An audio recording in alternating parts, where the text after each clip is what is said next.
നക്ഷത്രതുല്യരാണ് എൻ്റെ സ്വഹാബ. പൂർണ്ണചന്ദ്രനോട് തൊട്ടുരുമ്മി നിൽക്കുമ്പോൾ അവരെങ്ങനെയാണ് ഒരു നക്ഷത്രം പോലും ആകാതെ ഇരിക്കുന്നതല്ലേ?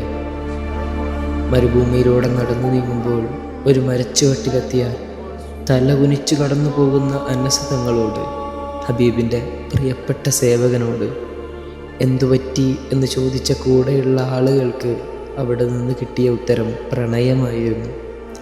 എൻ്റെ ഹബീബ് ഇവിടെ എത്തിയാൽ തല കുനിച്ചിട്ടാണ് നടന്നിരുന്നത്. റസൂൽ അവരിലൂടെ ജീവിക്കുകയായിരുന്നു. യുദ്ധത്തിൽ പ്രവാചകന് നേരെ വന്ന അമ്പുകളെല്ലാം അവർ സ്വയം നെഞ്ചിലേറ്റുവാങ്ങുന്നു. പ്രവാചകൻ പട്ടിണി കിടക്കുമ്പോൾ അവരും വിശപ്പ് സഹിക്കുന്നു. അവിടുത്തെ സന്തോഷവും സങ്കടവും അവരുടേതു കൂടിയാകുന്നു. ഞാൻ കിസ്റയെയും കൈസറിനെയും നജ്ജാശിയെയും കണ്ടിട്ടുണ്ട്. എന്നാൽ മുഹമ്മദിനെ തൻ്റെ അനുചരർ സ്നേഹിക്കുന്നത് പോലെ, അനുസരിക്കുന്നത് പോലെ ലോകത്തെ ഒരു നേതാവിനെയും ഞാൻ കണ്ടിട്ടില്ല എന്ന് ചരിത്രബോധ്യമുള്ളവർ സാക്ഷ്യപ്പെടുത്തുന്നു. എങ്ങനെയാണ് ഒരു മനുഷ്യന് തന്നേക്കാൾ മറ്റൊരു മനുഷ്യനെ പ്രണയിക്കാനാവുന്നത്?